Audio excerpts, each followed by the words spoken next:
لله نحمده ونستعينه ونستغفره ونؤمن به ونتوكل عليه ونعوذ بالله من شرور أنفسنا ومن سيئات أعمالنا من يهده الله فلا مضل له ومن يضلل فلا هادي له ونشهد أن لا إله إلا الله وحده لا شريك له ونشهد أن سيدنا ونبينا ومولانا محمدا عبده ورسوله صلى الله تعالى عليه وعلى آله وصحبه وبارك وسلم تسليما كثيرا وكثيرا أما بعد.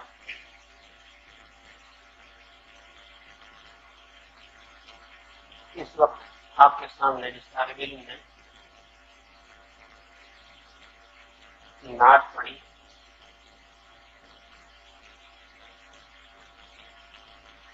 یہ حضرت مولانا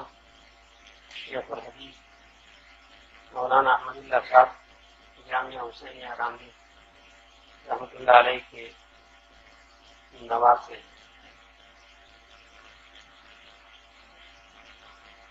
اللہ تبارک و تعالی نواسے کو بھی اپنے نانا کی طرح بنائے اور غالباً یہ نعت بھی خود حضرت شیخ رحمۃ اللہ علیہ کی مولانا احمد اللہ صاحب کل رات ہی جی کا فون آیا تو انہوں نے کہا کہ ایسا نام بتائیں کہ جس میں آپ صلی اللہ علیہ وسلم کا نام بھی آ جائے اور اللہ تبارک و تعالیٰ کا نام یا اس کی صفت ہے اس کے لیے سب سے اچھا نام احمد اللہ ہے. سرکار دو عالم صلی اللہ علیہ وسلم فرماتے ہیں کہ میں محمد بھی ہوں احمد بھی ہوں. پھر میں نے ان کو زیادہ بالکل ناواقف معلوم ہوتے تھے میں نے ان کو مولانا احمد اللہ صاحب کی تھوڑی سی تاریخ بتائی. میں کا بہت بڑی شیخ الحدیث ہے. 33 سال تک جامعہ حسینیہ رامدی میں انہوں نے بخاری شریف پڑھا اور بخاری شریف جیسی کتاب کے متعلق ان کا حال یہ تھا کہ آج کل ہمارے یہاں جو کتنا چل رہا ہے جگہ جگہ تو ہمارے نوجوانوں کو پوچھتے ہیں کہ تم نماز غلط پڑھتے ہو نماز میں نہیں کرتے ہو اس کی کیا اثر. ان بیچاروں کو کیا پتا تو وہ صرف حدیث پڑھاتے نہیں بخاری شریف پڑھاتے نہیں بلکہ اس کو پیے ہوئے ہوتے. ایک مرتبہ گنگوں میں غیر مقلدوں نے چیلنج کیا ہمارے اکابر تو اکابر سے پہلے دارالعلوم دیوبند سے چند طلبا پہنچے تو اس وقت ان طلبا میں جو منتہی طلبا تھے یا فارغ ہو چکے تھے اور فارغ ہو کر تخصص کر رہے تھے ان میں حضرت مولانا انور شاہ صاحب رحمۃ اللہ علیہ.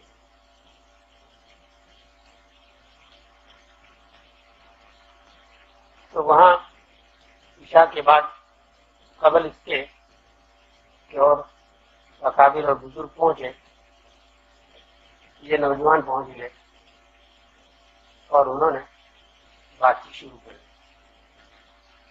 تو کسی بات پر مخالف فریق کہنے لگا تمہیں معلوم ہو کہ یہ بخاری شریف ہے. یہ نوجوان تھے اور وہ جو غیر مقلد عالم تھے وہ معمر تھے. کہنے لگے بیٹا بخاری شریف تم نے پڑھی ہے؟ تو انہوں نے کہا میں سنا ہوں. تو یہ فرما کر مولانا انور شاہ صاحب رحمۃ اللہ نے بخاری شریف پڑھنا شروع کیا. 1 صفحہ 2 صفحے 3 صفحے جب کئی ایک صفحے پڑھتے چلے گئے تو آخر وہ بھی عالم تھا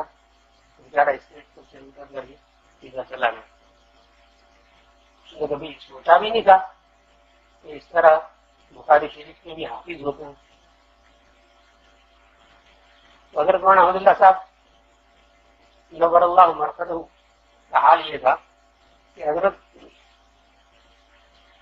کو دور دور سے لوگ تقریر کے لیے بلاتے اور حضرت ساری رات ادھر رات کو کہیں 1-8 بجے تک وہ جلسہ رہتا، وہاں سے فارغ ہوتے اور صبح تک کہیں راندے پہنچتے. 1-8 گھنٹے بھی ان کو مشکل سے نیند ملتی ہوگی، اسی حال میں مدرسے تشریف ہے اور پڑھانا شروع کرتے. تو ہمیشہ ایک دفعہ نہیں، ہمیشہ ایسا ہوتا تھا کہ جب کبھی حضرت سفر سے واپس تشریف لائے اور پڑھا رہے ہیں تو پڑھاتے پڑھاتے فرماتے کہ اس حدیث سے یہ مسئلہ مستنبط ہوتا ہے. امام شافعی رحمۃ اللہ علیہ فرماتے ہیں سو گئے. امام شافعی رحمۃ اللہ علیہ فرماتے ہیں کہ کر کے سو گئے. اب طلبہ بیٹھے ہوئے ہیں، 1 منٹ 2 منٹ 3 منٹ خراٹے کی آواز آ رہی ہے اور ایک دم اچانک 2-3 منٹ کے بعد وہی جملہ پورا کریں گے. امام شافعی رحمۃ اللہ علیہ فرماتے ہیں کہ اس سے نماز ٹوٹ جائے. اور مالکیہ یہ کہتے ہیں کہ سب کے دلائل. اتنا استحضار کا دلائل کا، مسائل کا اور بخاری شریف کا. جب یہ طالب علم جس نے یہ نعت پڑھی، جب یہاں ریونین سے آنے والا تھا تو اسی رات میں نے خواب دیکھا کہ حضرت مولانا احمد اللہ صاحب تشریف لائے. میں نے خواب بیان کیا کہ میں نے آج حضرت کو دیکھا. کیا بات. تو ابھی شام نہیں ہوئی کہ یہ اور ان کے والد ملنے کے لیے ہم نے کہا کہ اس کی تعریف پوری ہوگی. یہ خواب کی اگرچہ شرعی حیثیت کوئی نہیں، مگر میں تو اپنے متعلق کہا کرتا ہوں کہ میرے ایمان کی مضبوطی کے لیے صرف یہ خواب ہی کافی کہ حضرت مولانا احمد اللہ صاحب، حضرت مولانا سعید صاحب راندیری رحمۃ اللہ علیہ اور ایک حضرت مولانا صادق صاحب رحمۃ اللہ علیہ تھے. ایک مرتبہ میں نے ان سب کو خواب میں دیکھا کہ وہ مخصوص ٹوپیاں یہ حضرات پہنتے تھے، اونچی سی گول سی. تو وہ ٹوپی سب نے ایک جیسی پہن رکھی ہے اور میرے یہاں تشریف لائے اور بیٹھک میں آ کر سب کے سب بغیر بات چیت کیے چپ چاپ بیٹھ گئے. جیسے کسی کے یہاں تعزیت کے لیے لوگ جاتے ہیں تو چپ چاپ بیٹھ جاتے ہیں، تو بالکل خاموشی کے ساتھ چپ چاپ بیٹھ گئے. بہت دیر تک بیٹھے رہے. تو میں بہت متفکر ہوا کہ یہ کیا بات ہوگی کہ اس طرح یہ سب حضرات تشریف لائے ہوں گے. دوسرے دن اطلاع آئی کہ حضرت مولانا بوسری صاحب رحمۃ اللہ علیہ کا انتقال ہو کہ وہ بھی ایسی وہی ٹوپی پہنتے تھے.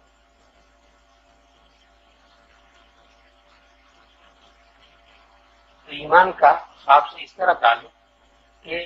آخر کوئی بات تو ہے کہ ان کو سب کو پتہ چل جاتا ہے کہ کیا ہونے والا ہے. اعلیٰ شانہ کی طرف سے ادھر وہ لسٹ دیکھ لیتے ہیں.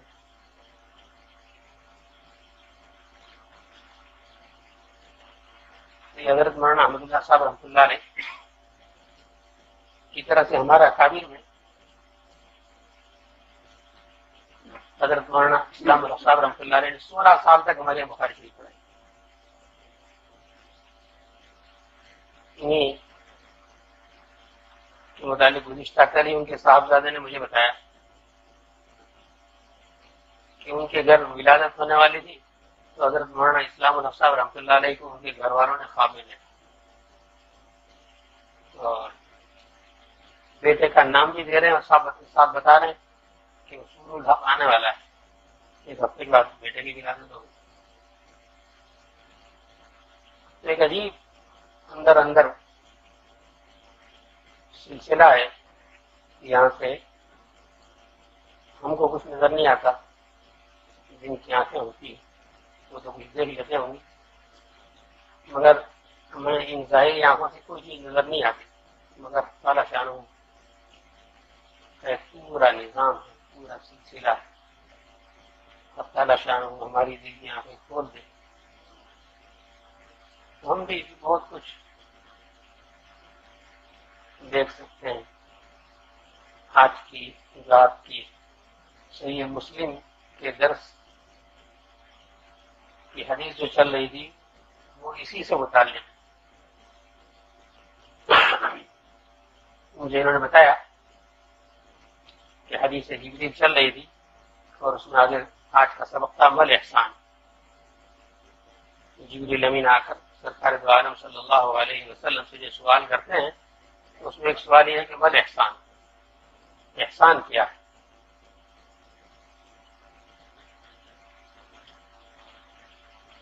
آپ صلی اللہ علیہ وسلم فرماتے ہیں ان تعبد اللہ کأنک تراہ فإن لم تکن تراہ فإنہ یراک۔ یہ اس سے پہلے آپ کو سبق یاد ہوگا کہ دو سوال تھے، مل ایمان، مل اسلام، اور یہ سوال ہے مل احسان۔ تو آج الحمدللہ ایمان بھی موجود ہے، اسلام بھی موجود ہے،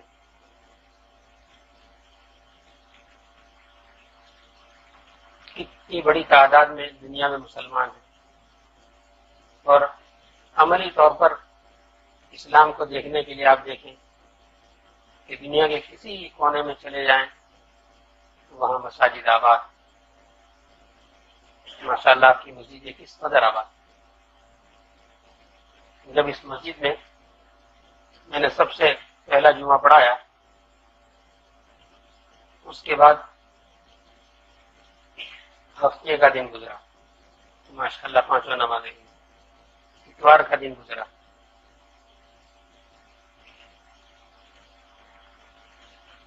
پھر مجھے شام کو دوست کہنے لگے کہ دیکھیے یہ ہفتے اتوار کو تو کیونکہ چھٹی تھی اس لیے مصلی تھے نمازوں میں، عشاء میں بھی اور فجر میں بھی، اس کے بعد 500 سال کب سے یہ شہر بنا ہوگا، کب تک رہا ہوگا، کہتے ہیں اس کے بعد میرا اس علاقے میں ایک طویل عرصے کے بعد پھر وہاں گزر ہوا، تو میں نے دیکھا کہ وہاں بہت بڑا دریا بہ رہا ہے، اسی جگہ جہاں وہ شہر، تو وہاں ایک مچھلی پکڑنے والا تھا، اس سے میں نے پوچھا کہ بھئی یہ جس جگہ دریا ہے یہاں تو کسی زمانے میں بہت بڑا ایک شہر تھا، تو کہیں بڑا تم تو پاگل آدمی ہو، یہاں شہر تو یہ تو صدیوں سے اسی طرح یہاں دریا بہ رہا ہے۔ تو خضر فرماتے ہیں کہ وہ تقریباً 500 سال تک اس جگہ دریا بہتا رہا، کہتے ہیں پھر اسی جگہ میرا ایک بڑی مدت کے بعد گزر ہوا اسی جگہ پر، تو وہاں 500 سال تک مسلسل جنگل ہی جنگل رہا۔ اب یہ تھوڑی سی آبادی جگہ شروع ہوئی ہے، تو یہ جو آپ دیکھ رہے ہیں، سلطان احمد نے کہا کہ اچھا یہ تو بڑی تاریخی جگہ ہے کہ جہاں آپ کے بیان کے مطابق 500 سال تک اتنا بڑا یہاں عظیم الشان شہر بھی رہا ہے، 500 سال تک یہاں پانی بہتا رہا، 500 سال تک یہاں جنگل رہا، تو میں چاہتا ہوں کہ اس جگہ ایک شہر آباد ہو۔ انہوں نے کہا بہت اچھا، خیر اس کی لمبی تفصیل ہے، اس کے سنگ بنیاد کے لیے 4 احمد تجویز ہوئے، ان کے بڑے شرائط تھے۔ تو یہ سلاطین کا اس زمانے میں حال تھا کہ وہ اس لائن میں، احسان کی لائن میں، جس طرح ایک عالم لگا ہوا ہوتا ہے اور نسبت کے حصول کا اشتیاق ہوتا ہے اسے کہ مجھے حق تعالی شانہ کا قرب کیسے حاصل ہو، حق تعالی شانہ کی ذات کے ساتھ میرا تعلق کیسے ہو، تو اس طرح کے حکام اور سلاطین بھی آپ کسی جگہ کی تاریخ اٹھا کر دیکھیں ان میں یہ چیز تھی، اور علماء کا طبقہ ان کی قیادت کرتا تھا۔ جب سے ان دونوں طبقوں نے اس چیز کو چھوڑا اس وقت سے پھر آہستہ آہستہ آہستہ اس میں ہلاک شروع ہوا۔ تو آپ دیکھتے ہیں کہ یہ ہمارا جو حکام کا طبقہ ہے وہ تو بالکل مغرب کے طور و طرز پر، اور علماء اور مدارس اور مدرسین ان کا حال آپ جانتے ہیں۔ اللہ تبارک و تعالی ہمیں ایمان اور اسلام کے ساتھ اس احسان کی صفت بھی عطا فرمائے۔ ہمارے حضرت شیخ نور اللہ مرقدہ کی خدمت میں ایک بزرگ حضرت مولانا حبیب الرحمان صاحب رحمۃ اللہ علیہ، جو مجلس احرار کے بانیوں میں سے تھے، تو وہ حضرت کی خدمت میں پہنچے اور انہوں نے حضرت سے ایک سوال کیا کہ حضرت ایک میں سوال آپ کو دے کر جاتا ہوں اور میں رائے پور 3 دن قیام کروں گا، جب وہاں سے واپس آؤں گا تب آپ مجھے اس کا جواب دیں۔ اور وہ سوال یہ ہے کہ جسے احسان اور تصوف کہتے ہیں یہ کیا چیز ہے؟ تو میں وہاں سے آ کر اس کا جواب آپ سے لوں گا، اور اس لیے کہ وہ خود فرماتے ہیں کہ میں تصوف کا بڑا مخالف ہوں۔ میں نے اپنے دل میں یہ سوچا تھا کہ حضرت یہ اس کی تعریف کریں گے، میں اس پر یہ اعتراض کروں گا، وہ یہ جواب دیں گے، اس پر یہ اعتراض کروں گا۔ تو اس لیے میں نے کہا کہ میں وہاں رائے پور جاتا ہوں، 3 دن کے بعد میری واپسی ہوگی، تو آپ اس کا جواب سوچ کر مجھے بتائیں کہ احسان اور تصوف کسے کہتے ہیں۔ تو حضرت شیخ نور اللہ مرقدہ فرماتے ہیں کہ نہیں، اس کی ضرورت نہیں، اس کا جواب آپ اپنے ساتھ ابھی لے کر جائیں۔ احسان اور تصوف صرف اور صرف نام ہے اخلاص نیت۔ ہر چیز میں انسان کوئی دنیا کا کام کر رہا ہو، کوئی کار خرید رہا ہو، کارخانہ بنا رہا ہو، دکان پر بیٹھا ہوا ہو، تجارت میں لگا ہوا ہو، شادی کر رہا ہو، بیوی بچوں کے ساتھ ہو، ہر کام میں اس کی نیت للہ فی اللہ، اخلاص نیت، یہ احسان اور تصوف۔ مولانا حبیب الرحمان صاحب فرماتے ہیں کہ میں نے اپنے دل میں بہت سوچا کہ اس پر میں تو پوری اس پر تیاری کر کے آیا ہوا تھا، تو حضرت نے ایسی جامع اور معرف ایک طرف منصوص ہو۔ شرح فرماتے ہیں کہ اس سے یہ معلوم ہوتا ہے کہ حتمی طور پر، یقینی طور پر انسان کی آنکھوں سے تعالی شان کو دنیا میں نہیں دیکھ سکتا۔ اسی لیے حضرت موسیٰ علیہ نبینا علیہ السلام نے جب درخواست کی رب ارنی انظر الیک، تو تعالی شان نے فرمایا کہ اچھا، میرے نور کی ایک تجلی اس پہاڑ کے اوپر ہوگی، اگر وہ اس کی تاب لا سکتا ہے اور برداشت کر سکتا ہے تو آپ مجھے دیکھ سکتے ہیں۔ تو اس نور کی تجلی کے ساتھ دیکھا کہ جال اتنا بڑا پہاڑ ریزا ریزا ہو گیا، اور حضرت موسیٰ علیہ نبینا علیہ السلام صرف ایک تجلی کی دیکھنے کی تاب نہ لا سکے اور بے ہوش ہو کر گر گئے۔ یہیں سے آگے تعالی شانہ کی ذات پر قیاس کر دیا۔ علماء کہتے ہیں کہ جتنے جواہر لطیفہ ہیں،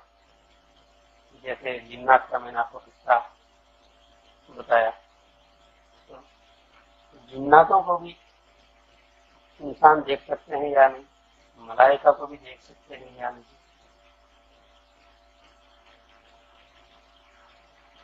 میں نے آپ کو عرض کیا کہ یہ جو علماء کا طبقہ ہے،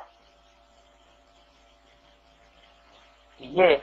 اور سلاطین کا طبقہ، یہ اس کا ذمہ دار ہے دنیا میں جو کچھ شر و فساد ہے۔ اس لیے کہ حضرت شیخ نور اللہ مرقدہ اس طرح ایک لطیفہ سناتے تھے کہ ایک بہت بڑے بزرگ تھے، بہت بڑے عالم، جب ان کے انتقال کا وقت قریب آیا تو اپنے بیٹے کو بلایا بہت دیر تک روتے رہے، اور اپنے بیٹے سے کہنے لگے کہ بیٹا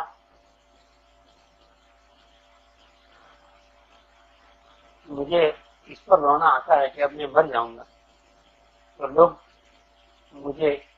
بہت بڑا عالم سمجھتے تھے، میرے پاس آتے تھے، سوالات کرتے تھے، میں نے عمر بھر بہت کوشش کی مگر تو نے کچھ پڑھ کے نہیں دیا، اب لوگ یہ سمجھ کر کہ اتنے بڑے عالم کا بیٹا ہے تیرے پاس آئیں گے، تجھ سے پوچھیں گے تو تم کیا جواب دیں گے؟ پھر خود ہی کیونکہ بہت بڑے عالم تھے تو کہنے لگے بیٹا کوئی فکر کی بات نہیں، جب تجھ سے کوئی مسئلہ پوچھے اور یقینی طور پر کسی نے پڑھا ہے نہیں، کسی تو معلوم نہیں، تو بلا کھٹ کے صاف ہی کہہ دینا، جب کسی نے کوئی مسئلہ پوچھا تو اس کے جواب میں کہہ دینا کہ اس مسئلے میں اختلاف ہے۔ کیوں کہ اللہ تعالی شانہ کی ذات سے لے کر کوئی مسئلہ دنیا میں ایسا مولویوں نے باقی نہیں چھوڑا کہ جس میں اختلاف نہ کیا۔ یہ ہمارے غیر مقلد حضرات ان کے بہت بڑے امام ان کے بزرگوں میں سے ہیں جن کا نام ہے داؤد بھائی، ان کے متعلق ابن عربی شارح ترمذی فرماتے ہیں کہ اگر کوئی مسئلہ ایسا لیا جائے کہ جس میں کسی کا اختلاف نہ ہو اور قرآن اور حدیث اور سب ایک طرف، اور سب سے پوچھا جائے کہ بھئی یہ مسئلہ تو ایسا ہے کہ اس میں تو کسی کو اختلاف نہیں ہونا چاہیے، تو سب کہیں گے حضرت امام ابو حنیفہ رحمۃ اللہ علیہ، امام شافعی، امام مالک، امام احمد اور تمام ائمہ کہیں گے کہ ہاں ہمارا کوئی اختلاف نہیں، ہم سب کا اس پر اتفاق ہے،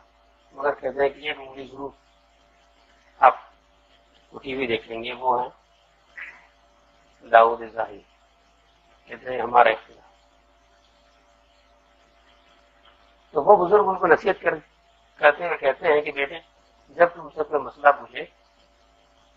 اور تمہیں مسئلہ اس کا جواب معلوم نہیں ہوگا تو اس کے جواب میں کہہ دینا کہ اس مسئلے میں اختلاف ہے۔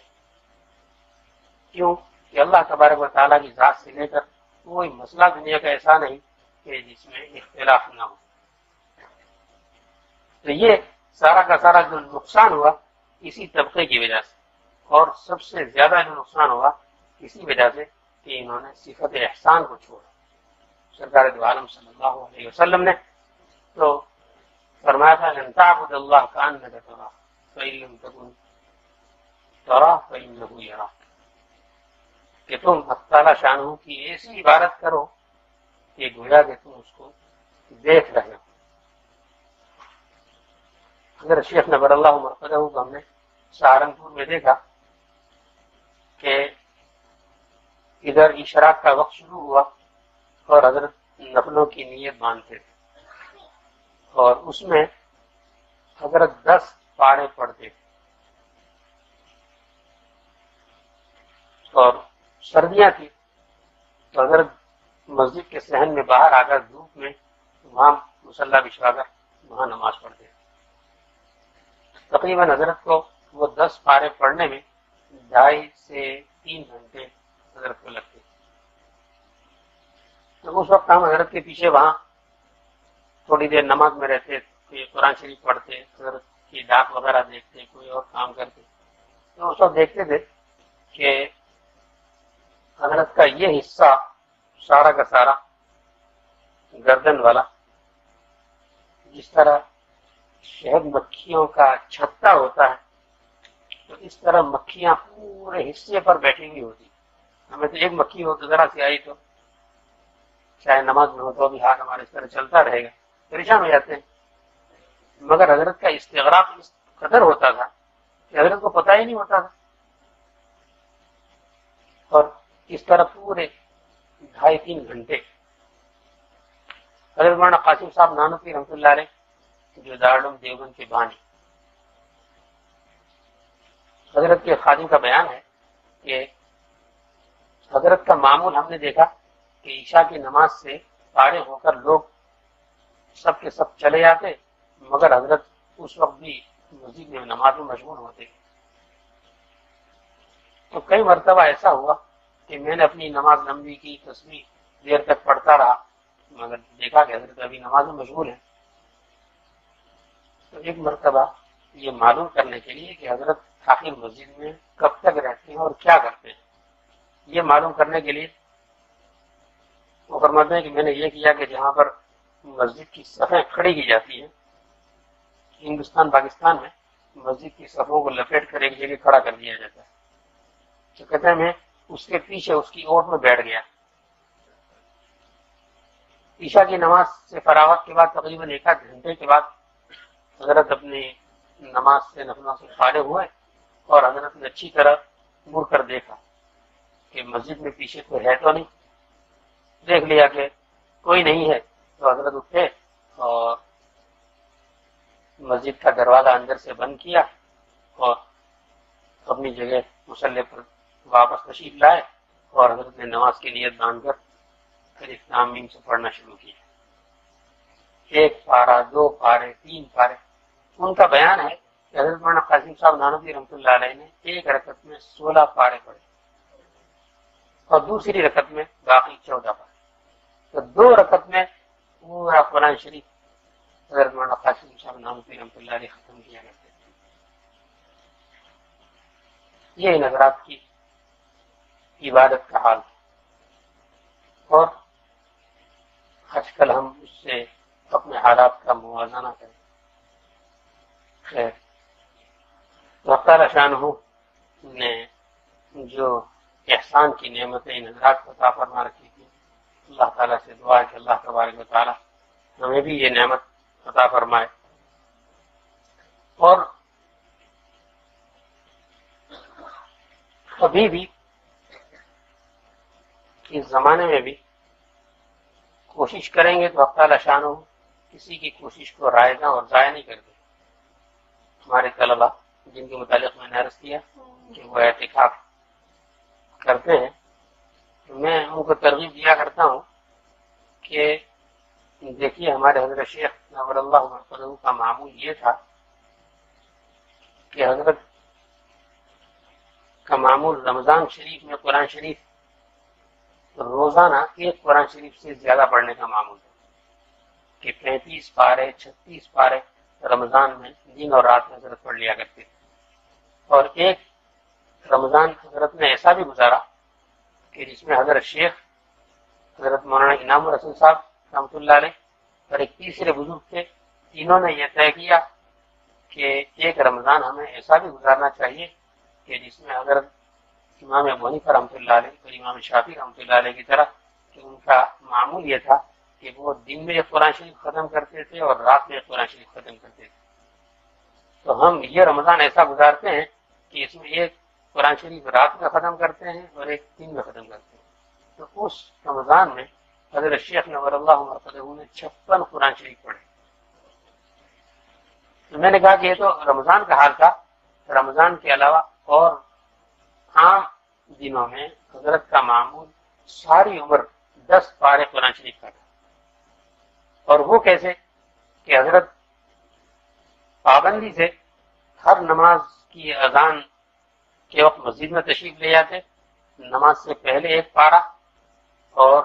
نماز کے بعد کی سنتوں میں 1 پارہ، اور جن نمازوں سے پہلے جس طرح کے مغرب اور جن کے بعد جس طرح کے فجر اور عصر سنتیں نہیں ہیں، نفلیں نہیں ہیں، تو ان کے پارے حضرت تہجد میں پڑھتے تھے 3.5 پارے، اور کچھ پارے عشاء کی نماز کے بعد کی سنتوں میں پڑھ لیتے تھے۔ تو کم سے کم حضرت کا روزانہ کا معمول 10 پارے، اور ہر 2.5 دن کے بعد تیسرے دن حضرت کا قرآن شریف ختم ہوتا تھا۔ تو میں طلبا کو کہا کرتا ہوں کہ آپ لوگ بھی اگر ہر نماز سے پہلے 1 پارہ پڑھ لیں اور اس کے بعد 1 پارہ، تو آپ کا بھی تیسرے دن قرآن شریف ختم ہو سکتا ہے۔ تو اکثر طلبا الحمدللہ اس کا اہتمام کرتے ہیں، اور کئی ایک طلبا نے بھی بتایا کہ ہم نے جس سال اعتکاف کیا تھا تو اس سال 10 پارے پڑھنے کا معمول بنایا تھا، اور فراغت کے بعد مجھے اتنا عرصہ ہو گیا گھر پر آئے ہوئے، مگر اب تک الحمدللہ میں روز 10 پارے آسانی سے پڑھ لیتا ہوں۔ تو یہ بہت بڑی دولت۔ اور حضرت مولانا شاہ وسیع اللہ صاحب رحمۃ اللہ علیہ فرمایا کرتے تھے، حضرت تھانوی قدس سرور کے خلفاء میں ہیں، بہت اونچے خلفاء میں، آپ عمرے کے لیے تشریف لے جا رہے تھے،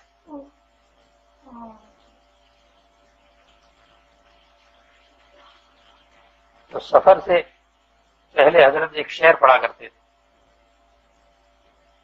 کہ آنے والی کس سے ٹالی جائے گی، جان ٹھہری جانے والی جائے گی، پھول کیا ڈالو گی تم تربت پر میری، خاک بھی تم سے نہ ڈالی جائے۔ تو یہ حضرت مولانا شاہ وسیع اللہ صاحب رحمۃ اللہ علیہ عمرے پر تشریف لے آ رہے ہیں، اس سے پہلے یہ شعر آپ نے پڑھا بھی، مگر کوئی اس کا مطلب نہیں سمجھا۔ جب 10-12 دن کے بعد رستے سے اطلاع آئی کہ حضرت کا جہاز ہی میں اسٹیمر میں وصال ہو گیا، اور بہت زیادہ کوششوں کے باوجود بھی حضرت کی میت کو جدے کے ساحل تک وہ نہیں لے جا سکے، اور حضرت کو سمندر ہی میں دفن کرنا پڑا۔ تو وہ شعر صادق آیا کہ آنے والی کس سے ٹالی جائے گی، جان ٹھہری جانے والی جائے گی، پھول کیا ڈالو گے تم تربت پر میری، خاک بھی نہ تم سے ڈالی جائے گی۔ وہ فرمایا کرتے تھے حضرت شاہ وسیع اللہ صاحب کہ ذکر، تسبیح اور دوسرے معمولات کے ذریعے بھی نسبت اور احسان کی دیوار تیار ہوتی، اس کی عمارت تیار ہوتی، مگر قرآن پاک کی تلاوت کے ذریعے جو نسبت حاصل ہوتی ہے وہ بہت زیادہ پائیدار اور مضبوط ہے۔ فرماتے ہیں کہ اس کی مثال یوں سمجھیے، جس طرح کہ بچہ ریت سے کوئی دیوار تیار کرتا ہے، تو ذکر اور اذکار اور معمولات کے ذریعے جو تیار ہوتی ہے وہ ریت والی دیوار اور ریت والی تعمیر، اور جو قرآن پاک کی تلاوت کے ذریعے نسبت حاصل ہوتی ہے وہ اس قدر پختہ ہوتی ہے جس طرح کی پکی عمارت۔ سرکار دو عالم صلی اللہ علیہ وسلم نے فرمایا کہ الاحسان ان تعبد اللہ کأنک تراہ، کہ احسان یہ ہے کہ تم اللہ تبارک و تعالیٰ کی عبادت کرو اس طرح گویا کہ تم اس کو دیکھ رہے۔ اللہ تبارک و تعالیٰ کا دیدار تو آخرت میں ہوگا، جنت میں ہوگا، اور وہاں عام جنتیوں کو جمعے کے دن، جمعہ کا دن اس کے لیے مخصوص ہوگا، خاص طور پر جمعے کے دن تمام اہل جنت و اعلی شان کا دیدار ہوگا۔ یہاں علماء نے ایک اور بحث چھیڑی، وہ کہتے ہیں کہ جیسے اعلی شان کا دیدار اہل ایمان کو اور جنتیوں کو ہوگا، تو آیا ملائکہ کو بھی ہوگا کہ نہیں ہوگا؟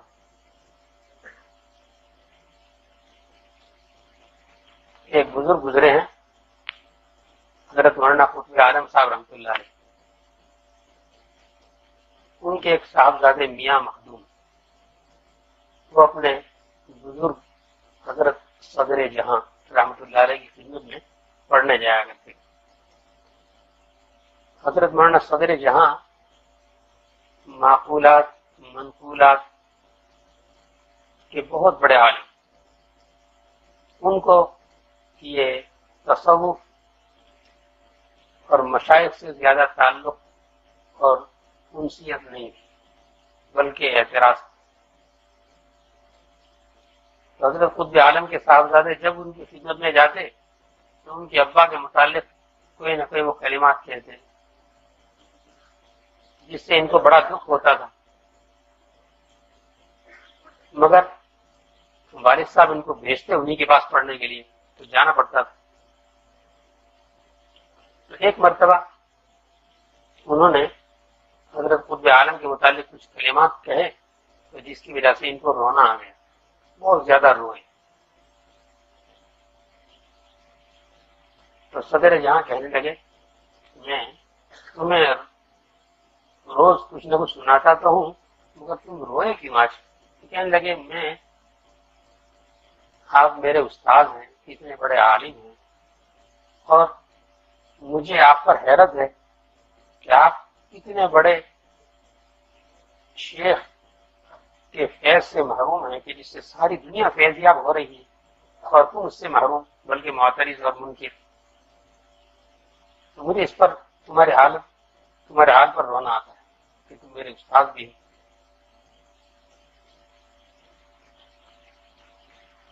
تو ان کا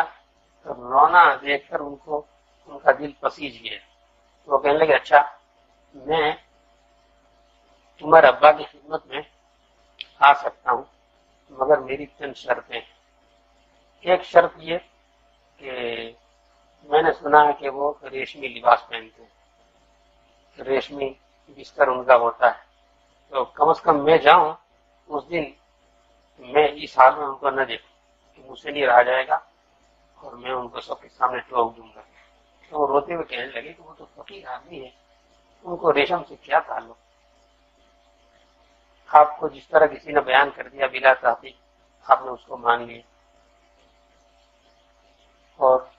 تیسری بات یہ کہ جب میں ان کے پاس پہنچوں تو وہ کوئی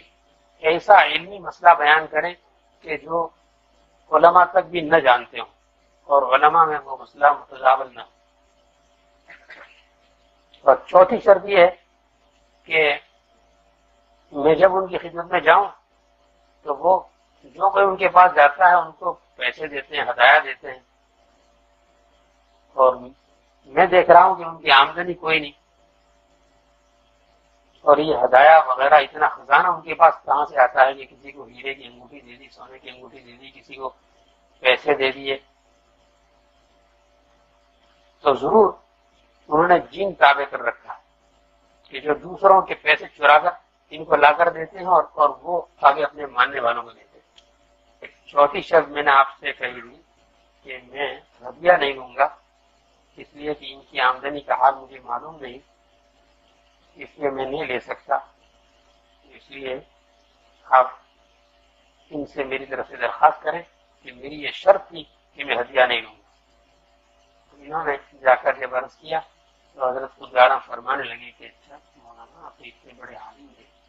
میں نے آپ کو یہ سونا کب پیش کیا کہ آپ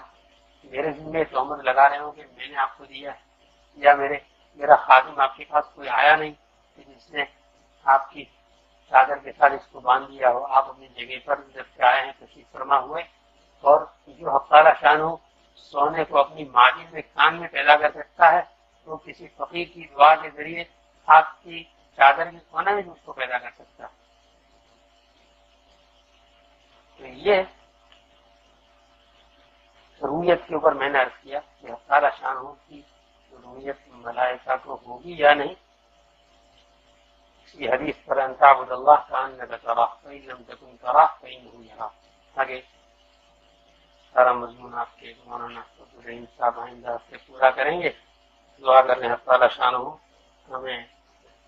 نسبت اور احسان سے متصف ہونے کی توفیق عطا فرمائے۔ اس کے لیے جس طرح قابل نور اللہ مراقدہم نے مجاہدات کیے، یہ جو حضرت مولانا علم خدا صاحب رحمۃ اللہ علیہ جن کو یہ دست غیب حاصل تھا، لکھنؤ کے بہت بڑے پیر، وہاں کسی زمانے میں لکھنؤ میں قرات کا مدرسہ بڑا مشہور تھا، مدرسہ فرقانیہ، اس کے بانی ان کے پیر حضرت مولانا موسیٰ جی مہتر رحمۃ اللہ علیہ، یہ ترکسر میں رہتے تھے۔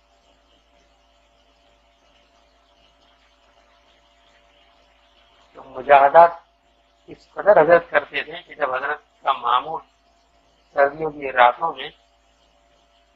پورا ہوا نہیں ہوتا تھا اور حضرت کو خطرہ ہوتا تھا کہ مجھے نیند آ جائے گی اور میرا معمول ادھورا رہ جائے گا، تو حضرت حوض میں اپنے پیر لٹکا کر مسجد میں بیٹھ کر معمول پورا کیا کرتے تاکہ نیند نہ آئے۔ اور یہ حضرت مولانا خدا صاحب رحمۃ اللہ علیہ لکھنؤ میں رہتے تھے، کبھی سر کے سر کا مساجی محتر رحمۃ اللہ علیہ کا نام بھی سنا نہیں تھا. ان کے استاد سے حضرت مولانا عبدالحمید صاحب لکھنوی رحمۃ اللہ علیہ بہت بڑے بزرگ ہیں, بہت بڑے عالم, جن کی تصانیف عرب میں آج کل بہت مشہور ہے. شیخ عبد الفتاح ابو غدہ رحمۃ اللہ علیہ نے ان کی کتابیں وہاں عرب میں بہت شائع, ان سے پڑھا کرتے. ایک دن صبح عرض کرنے لگے کہ حضرت آج میں نے عجیب خواب دیکھا, سرکار دو عالم صلی اللہ علیہ وسلم کی زیارت ہوئی اور آپ صلی اللہ علیہ وسلم فرمانے لگے کہ تم یہاں لکھنؤ سے بمبئی ہے اور بمبئی سے ریل میں سفر کر کے ٹیم پہنچو اور ٹیم ریل سے اتر کر 8-10 میل پر ایک ترکیسر نامی قصبہ ہے, وہاں پیدل جاؤ. جب وہاں پہنچو گے تو وہاں اس طرح بستی ہے اور اس میں یہ جامع مسجد ہے اور اس محلے میں حضرت مساجی محتر رحمۃ اللہ علیہ یہ بزرگوں کی صورت دکھائی دی. تو استاد نے مولانا عبدالحمید صاحب نے جب خواب سنا تو بہت مبارکباد دی اور ارشاد فرمایا کہ اس میں تعبیر پوچھنے کی کیا ضرورت ہے, صلی اللہ علیہ وسلم کا ارشاد ہے, تمہیں ضرور جانا چاہیے. فوراً سفر کیا, جس طرح آپ صلی اللہ علیہ وسلم نے فرمایا تھا اسی طرح بمبئی, وہاں سے کیم اور کیم اتر کر پیدل, اس زمانے میں بسیں نہیں, تو پیدل کر کے سر پہنچے اور معلوم کیا کہ جامع مسجد کس طرح. تو جامع مسجد محلے میں جب پہنچے تو جامع مسجد کے پیچھے حضرت ہمارے محلے میں حضرت کا مکان تھا. تو حضرت مولانا مساجی محتر رحمۃ اللہ علیہ کے گھر کے قریب جب پہنچے تو خود حضرت بیلوں کو چارہ ڈال رہے. انہوں نے دور سے کھڑے ہو کر السلام علیکم. حضرت مساجی محتر رحمۃ اللہ نے فرمایا وعلیکم السلام, اچھا خواب دیکھ کر تشریف لیا ہے. میں نے کیا کہ یہ پورا ایک نظام ہے. مولانا حضرت مولانا اسلام الحق صاحب رحمۃ اللہ علیہ گھر والوں کو ایک ہفتے پہلے ہی اطلاع دے رہے ہیں کہ بیٹا آنے والا ہے. مولانا احمد اللہ صاحب رحمۃ اللہ علیہ اور سارے جامع حسینیہ والے تعزیت کے لیے ہمارے یہاں پہلے ہی آ گئے کہ مولانا مرشدی صاحب کا کل انتقال ہونے والا ہے. یہ غیبی نظام اللہ شان ہمیں وہ دل عطا فرمائے, وہ آنکھیں عطا فرمائے جس سے ہم اس کو دیکھ پائیں, اور اللہ شان ہو اس احسان اور نسبت کی صفت سے ہمیں متصف فرمائے. درود شریف پڑھ.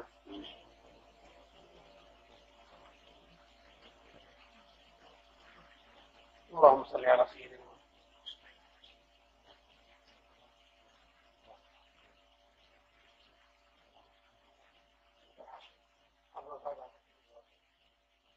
اللہ تعالیٰ شفا عطا فرمائے.